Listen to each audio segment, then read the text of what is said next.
Ah, ya está proyectado. Ok.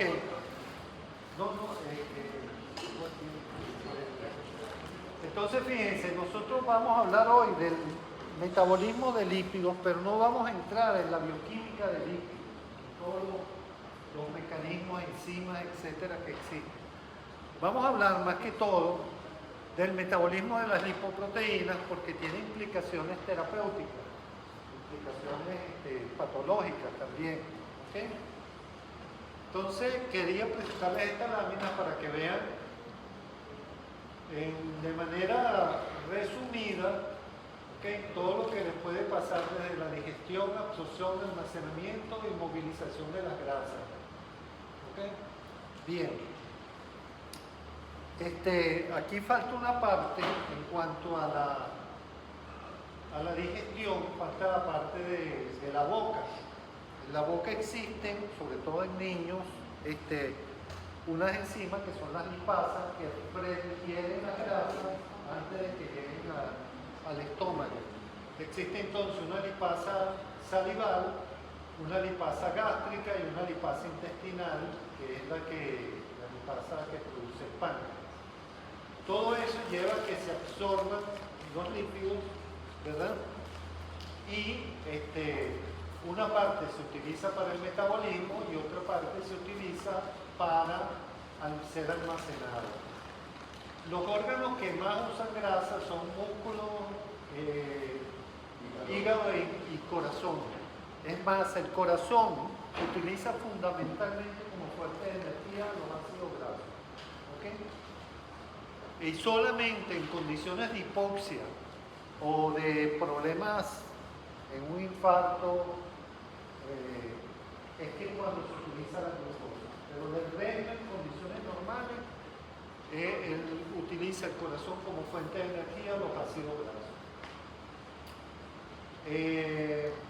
Bueno, y al final, la producción de ATP con una molécula de CO2 y agua, lo que es pues, el producto final de su catabolismo. Bueno, yo creo que eso más o menos le da la idea de todo lo que sucede en el organismo. Ahora, fíjense la definición de lípidos. Son sustancias insolubles en agua y solubles en solventes orgánicos. ¿Ok? ¿Qué molécula es esta? No saben, pero es un ácido graso, ¿sí o no? ¿Por qué es un ácido graso?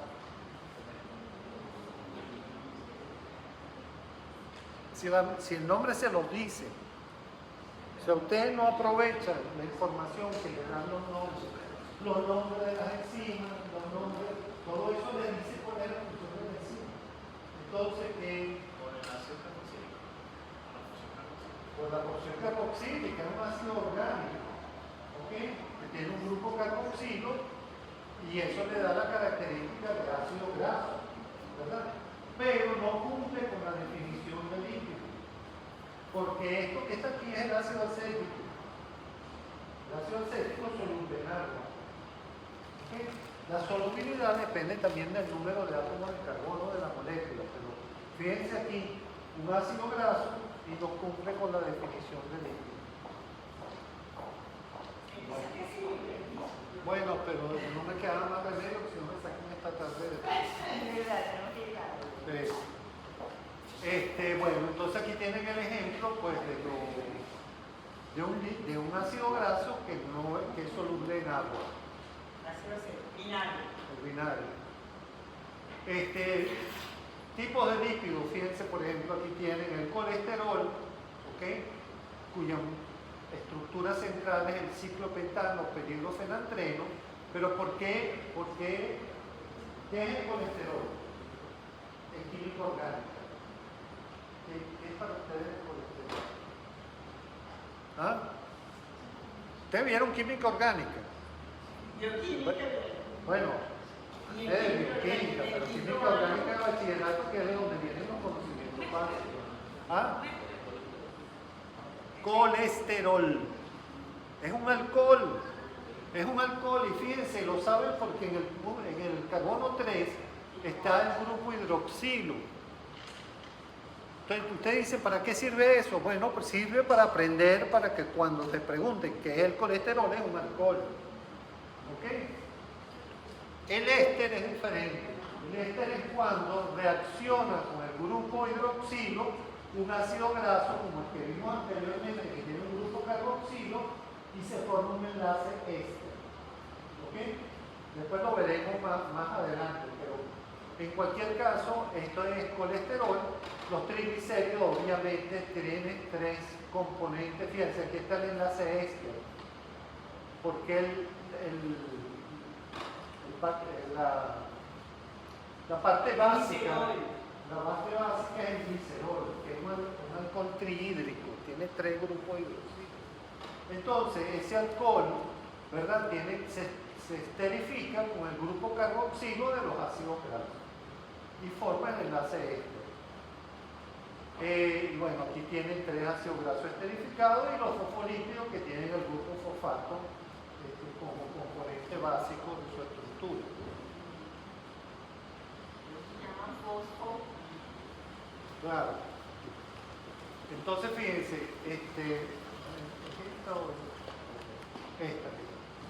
entonces, fíjense los ácidos grasos. De nuevo, volvemos a repetir, tienen una cadena hidrocarbonada que puede variar en el número de átomos de carbono y tienen un grupo carboxilo terminal. ¿Okay? Y un grupo metilo terminal y un grupo carboxilo terminal. Este compuesto que está aquí, ¿cuál es? Es muy importante para la función intestinal. ¿Cuántos carbonos tiene? 4, ¿verdad? Si tiene 4, ¿qué es? Es un ácido. Es un ácido porque tiene el grupo carboxilo. Entonces, ¿qué puede ser de 4 átomos de carbono? El ácido butírico. ¿Ok? No, no se lo soplaste a ti. Entonces, fíjense. Bueno, aquí está la estructura de algunos de enlaces conjugados, pero eso es solamente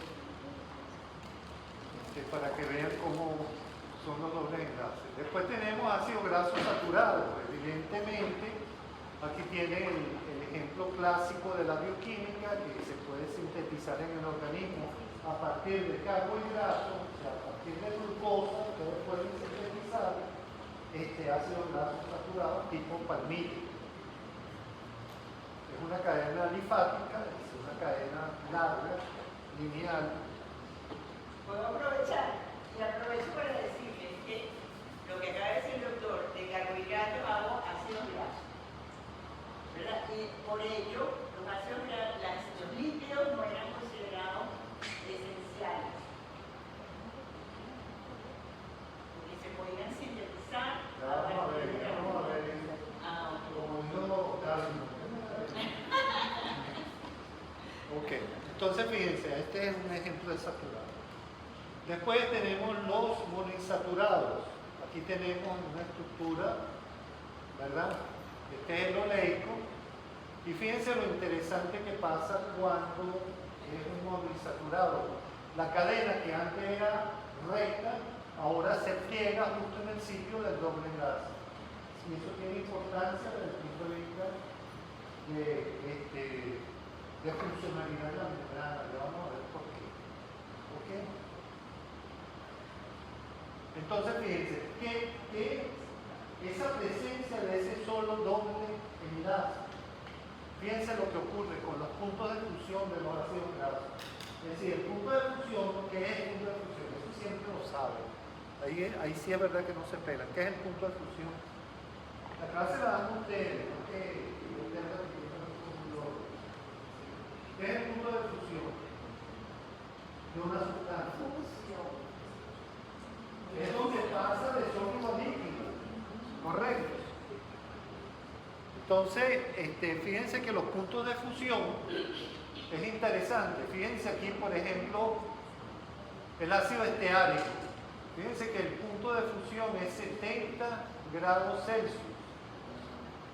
¿Ok? Ahora, ¿Dónde está el ácido esteárico? No tiene la menor idea. Bueno, las velas. Las velas son ácido esteárico, casi puro. ¿Ok? Y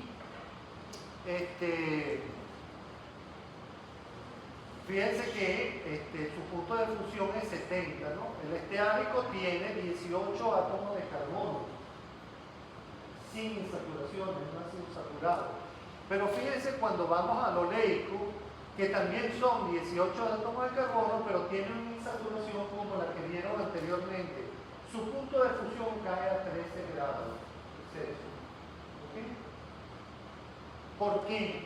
Vamos a ver si ustedes en su cabeza logran entender por qué la presencia de ese doble enlace hace que el punto de fusión caiga de 70 Celsius a 13. ¿Qué se le ocurre? ¿Qué puede estar pasando? Es imaginación.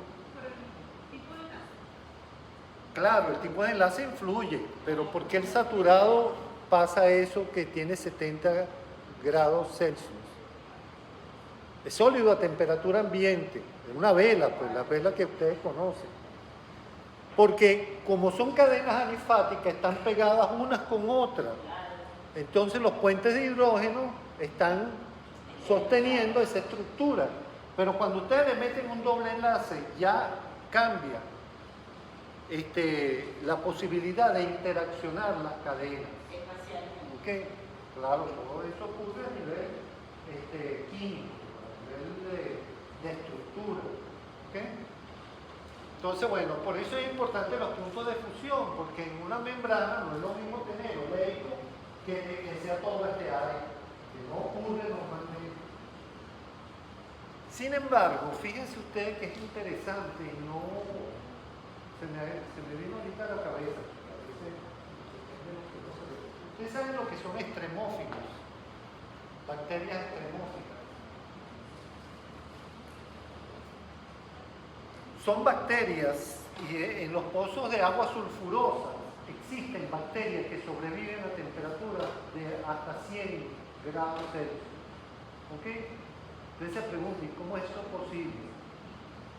Muy probablemente esas bacterias están hechas con componentes lipídicos, ¿verdad? Complejos que le permiten sobrevivir a esas temperaturas. Entonces, esto tiene importancia incluso en la biología de la evolución. ¿Okay? Bueno, aquí hay otro ejemplo, por ejemplo, el ácido araquidónico es menos 50.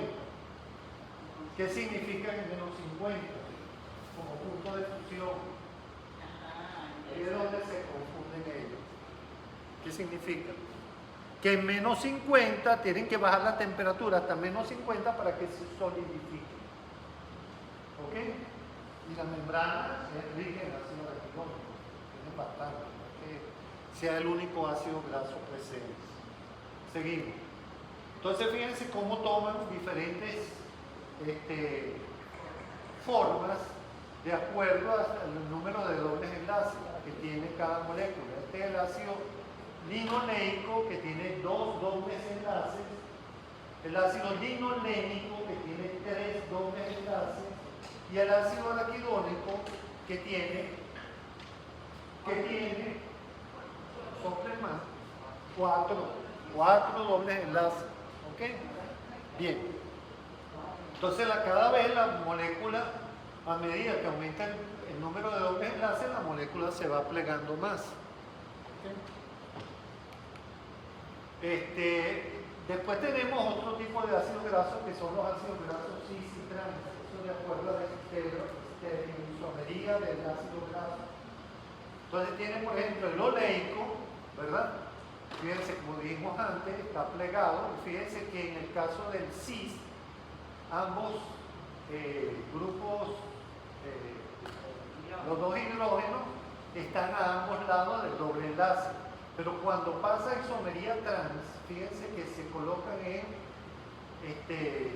direcciones opuestas del doble enlace, y entonces tienen ustedes aquí que esto que estaba plegado ahora es como un saturado. es lineal. ¿Ok?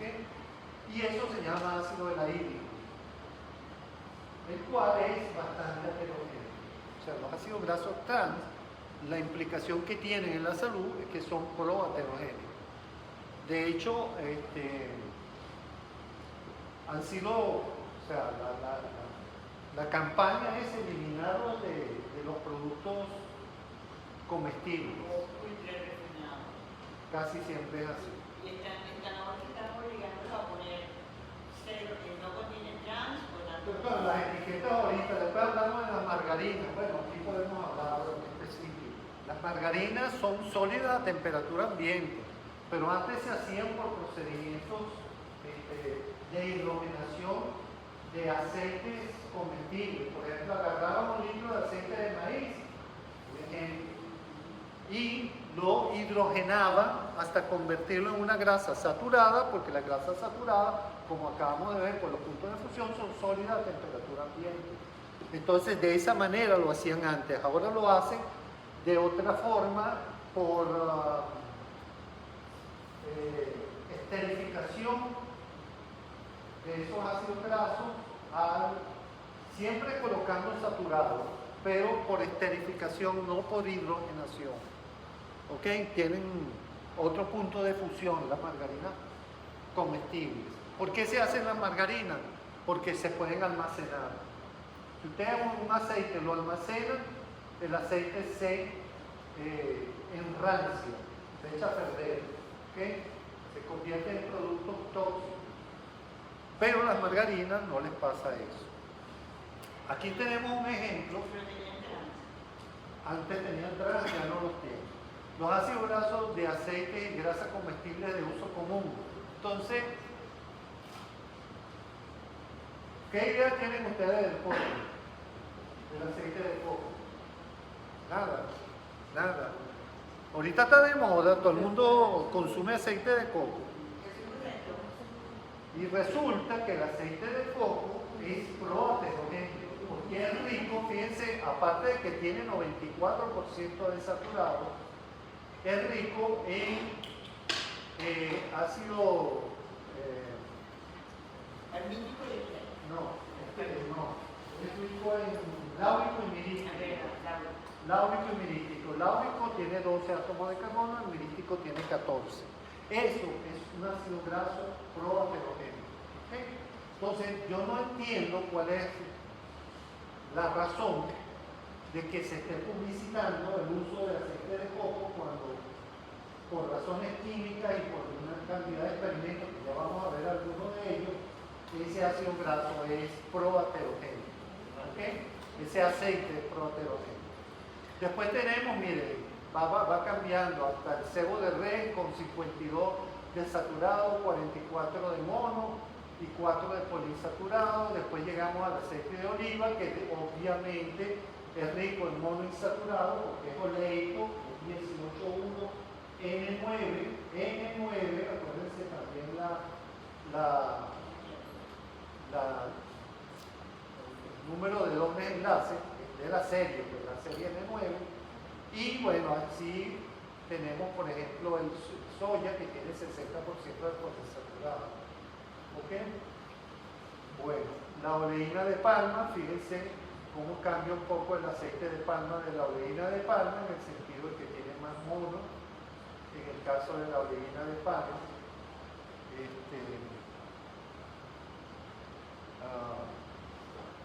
Tal vez lo puedo decir aquí. Por ejemplo, fíjense, el aceite de oliva, ¿okay? Es rico en monoinsaturado. Y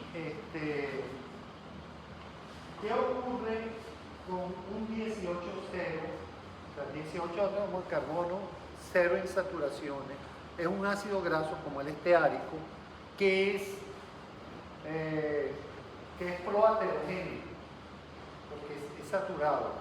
Entonces, ¿cómo se convierte ese esteárico en oleico, que es monoinsaturado? Porque el organismo lo transforma, y por eso es que no es proaterogéneo el esteárico, porque puede ser transformado a ácido oleico en el organismo por insaturación.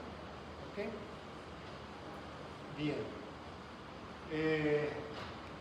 Entonces aquí están las evidencias por las cuales hay una relación entre los ácidos grasos de la dieta y el colesterol del plasma. Este fue uno de los primeros experimentos que se hizo con individuos en cámaras metabólicas.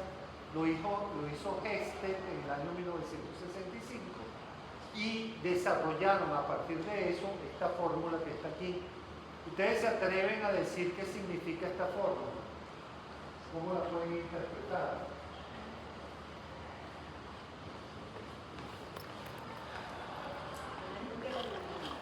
¿Ah? No. Entonces, ¿qué significa esta fórmula? Vamos a ver si ustedes deducen algo de eso. Que la fórmula se debe mata. Ajá, por ahí va, dale. Ven, dilo, a ver, duro. La variación del colesterol es igual a 1,35 por la... 35 es una constante. ¿Ok? Es que eso es correcto. La variación del colesterol menos la variación del plasma. significa que los saturados son 2 veces más potentes en aumentar el colesterol de lo que los poliinsaturados en disminuirlo. ¿Quedó claro? Eso es lo que significa esa ecuación. Ahora, fíjense después, en 1992, Hayes desarrolla esta fórmula. En esta fórmula ustedes ven que el ácido mirístico está multiplicado por 10 y el ácido mirístico es muy potente, otra vez una constante, más 10 veces el ácido mirístico menos el logaritmo del linoleico.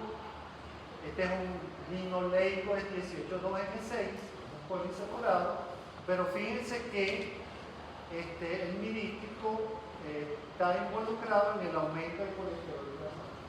Eso es con relación a la composición del aceite de coco. ¿Quedó claro? Ok. Entonces, fíjense, estructura de los fosfolípidos. Bueno, aquí tienen desde la colina, etanolamina, serina, tiene el grupo fosfato y sobre el grupo fosfato se pega, se une la colina, la etanolamina, la serina, el glicerol, dos gliceroles forman la cardiolipina y el mioinositol. Todos estos son los tipos de fosfolípidos que forman la membrana celular. Aquí tienen un ejemplo entonces de la estructura de la membrana celular, donde el principal componente de la membrana son los lípidos y no las proteínas. De tal manera que esos lípidos que están en la membrana van a modular el funcionamiento de los receptores que están ahí y de las proteínas transmembranas, como podría ser la proteína G. ¿Ok? De tal manera que el efecto de la insulina sobre una membrana que tiene saturado es diferente a una que tiene poliinsaturado. ¿Qué otro efecto tiene el cambio de la composición de membrana por saturados y la función de las proteínas? ¿Qué otra propiedad física de la membrana está relacionada con su composición? Que es muy importante. La fluidez de membrana. ¿Está claro? La fluidez de membrana. ¿Qué es la fluidez? El movimiento de la proteína en el plano de la membrana. Las proteínas no se van a mover tan fácilmente si lo que tenemos son saturados en los poros. ¿Quedó claro? Ok. Y los puntos de fusión, por supuesto, afectan esa movilidad o esa fluidez de membrana. El tipo de ácido graso que esté esterificado ahí. Entonces, fíjense este ejemplo que tengo yo aquí. Fíjense lo que pasa con una membrana del glóbulo rojo normal, ¿ok? Y una membrana del glóbulo rojo del hepatocítico. ¿Qué diferencia ven?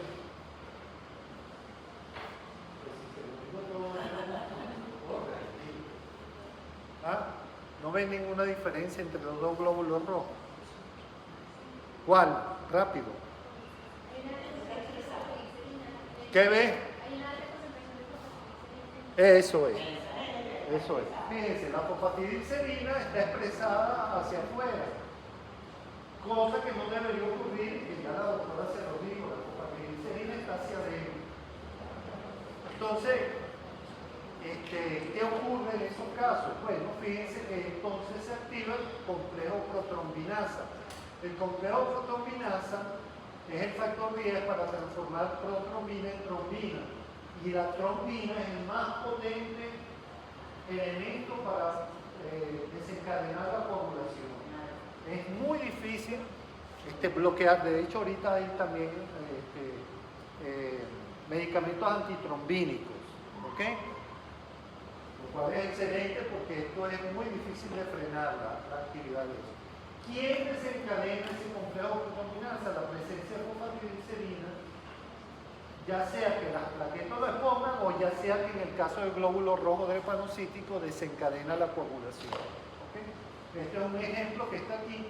Fíjense, este es un glóbulo rojo normal sometido a una presión de nitrógeno en condiciones de hipoxia, es decir, como cuando uno le da un flujo de lo coloca dentro de una atmósfera, lo desoxigena, lo coloca en una atmósfera de nitrógeno. Fíjate que el glóbulo rojo se cicliza. ¿Y qué es lo que ocurre? Fíjense que de nuevo la fosfatidilcerina se expresa. Y fíjense lo que pasa con la coagulación. El glóbulo rojo normal no tiene nada de capacidad de activar la coagulación, pero fíjense en el caso del glóbulo rojo drepanocítico. Se reoxigena el glóbulo rojo, las condiciones vuelven a ser normales. Afortunadamente eso puede pasar unas cuantas veces con el glóbulo rojo hasta que al final se queda ciclizado. ¿Okay? Bueno, aquí tenemos los ácidos grasos de las tres series. Serie N6, serie N3, serie N9. La serie N9, como ya habíamos dicho, la podemos sintetizar a partir del carbohidrato. Y el ejemplo es el ácido oleico, 18,1N9. Después lo pueden desaturar, lo pueden elongar y hasta llegar a 22,3N9.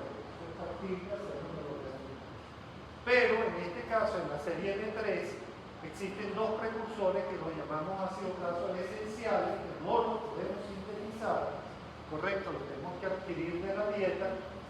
Y aquí está el caso del linoleico, 18,2N6, linoleico, y el linolénico, 18,3N3. A través de una serie de enzimas como la delta 6 y la delta 5 desaturasa, nosotros podemos pasarlo hasta ácido araquidónico en el caso de la serie N6, hasta glucosa pentenoico en el caso de la serie N3, y a su vez puede ser desaturado y elongado hasta formar ácido DHA, glucosa hexafenoico, que es el 6 doble enlace. ¿Okay? Cada uno de ellos pues tiene funciones importantes que veremos posteriormente.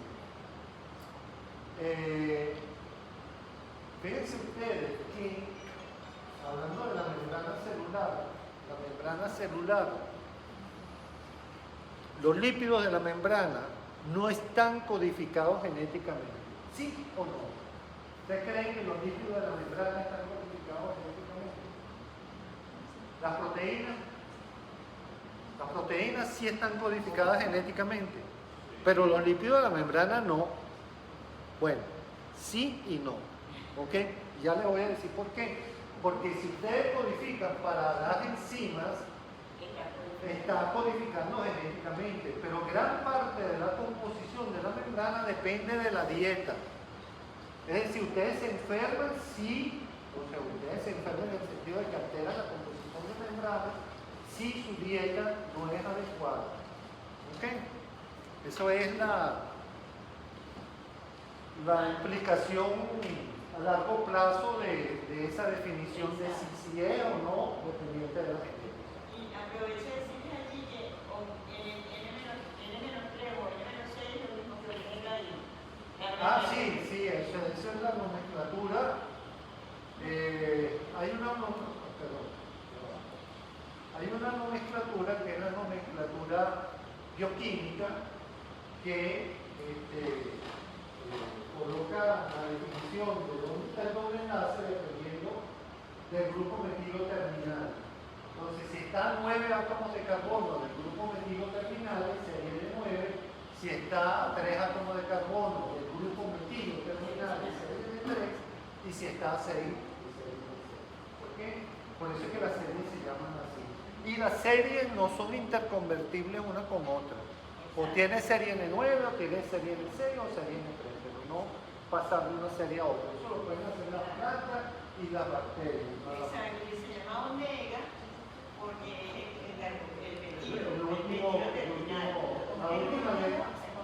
la última letra del alfabeto griego. Por ejemplo, el grupo metilo sería omega. Ok, entonces fíjense que eso tiene importancia incluso a nivel fetal. Fíjense que esto es la biomagnificación que hace la placenta de los ácidos grasos cuando va a pasar ácidos grasos de la madre al feto. ¿Okay? Entonces fíjense aquí el AA materno, el AA del cordón y el DHA materno y el DHA del cordón. A medida que va llegando el niño a término, fíjense que va aumentando mucho el ácido araquidónico y también el DHA. La razón de eso es que la madre hace un gran esfuerzo para lograr formar el aparato cardiovascular del niño, porque el ácido araquidónico es fundamental para los vasos sanguíneos y el DHA para la formación del sistema nervioso central. ¿Okay? Son componentes, ambos son componentes importantes del cerebro y de los vasos sanguíneos. ¿Ok? Bien. Bueno, aquí hay otra diapositiva que es, ¿qué hora es? Estoy como... 1:35. ¿Ah? 1:35. Bueno, estamos sobre la hora casi. Entonces fíjense aquí, ¿qué ocurre en este caso? En este caso, es el efecto que tiene, ¿verdad? La administración del linoleico a nivel de un niño pretérmino. Por eso es que los niños pretérminos pierden el efecto que vieron anteriormente de suministrar la placenta, suministrarle los ácidos grasos araquidónico y DHA. Eso lo pierden los prematuros. ¿Ok? Entonces, ¿qué ocurre? Que los prematuros, eso se hacía antes, esto costó muchísimos años para cambiar esa política, le daban precursores de ácidos grasos, le daban ácidos nitrogenados. Y entonces, claro, entonces fíjense, por ejemplo, que aquí el niño está siendo alimentado con ácido linoleico y fíjense los valores de ácido araquidónico a medida que ustedes le dan fórmulas, le daban fórmulas con ácido linoleico, iba cayendo el ácido araquidónico. ¿Okay? Bien, afortunadamente después de mucho discutir con las compañías farmacéuticas se logró maternizar, darle las leches maternizadas. ¿Alguien está viendo pediatría aquí? ¿Sí? Bueno, las leches maternizadas contienen ácido araquidónico y contienen DHA, cosa que no tenían antes, sino eran puros precursores. Los precursores, el higadito no funciona bien y no puede... No tienen el sistema enzimático para ponerlo, ese sistema que vieron anteriormente. Bueno, esto es toda la vía que siguen desde la dieta, la serie N3, la serie N6. Fíjense lo complicado que es el proceso para llegar a prostaglandinas de la serie N6 para llegar a la proteína de prostaglandina de la serie N6. Fíjense, todos los que hasta la vitamina E, el selenio y el calcio, todo eso participa. Es interesante que la delta 5 y la delta 6 de saturasa son insulino dependientes, es decir, que ellas son inducidas por la insulina. Entonces uno esperaría que muchas de las complicaciones que tiene el diabético, y después vamos a discutir por qué mañana, que no tenemos esta presión que tengo ahorita, vamos a discutir mañana por qué, me lo recuerda, Los diabéticos no tienen problema, a pesar de que estamos hablando incluso de los diabéticos juveniles que son insulino dependientes, porque la diabetes del adulto es insulino requiriente. Esos son términos que después lo van a ver en algún lado. Pero los insulinos dependientes, que son los tipo 1, ¿verdad? Uno esperaría complicaciones cardiovasculares y no son tan comunes. Tranquilo. ¿Sí? Además, le vamos a prestar Bien. por dentro. Sí, bueno, está bien, vamos a terminar ya. Entonces, fíjense, el ácido araquidónico, la estructura que les dije antes que estaba toda plegada. Eso tiene una razón, porque a la cuarta ciclooxigenasa le agrega 2 grupos de oxígeno y fíjense que ahí vienen las prostaglandinas que ustedes han oído hablar. Lo que se produce en el endotelio, en la plaqueta, es tromboxano 2, que también lo puede producir en el endotelio, pero en muy poca cantidad, y la prostaciclina, por la prostaciclina sintasa, se sintetiza la prostaciclina. ¿Ok? 2 minutos. 2 minutos, ya. Ah, ok. Bueno, entonces lo dejamos hasta aquí. Vamos ¿Alguna pregunta, niños? No, no importa.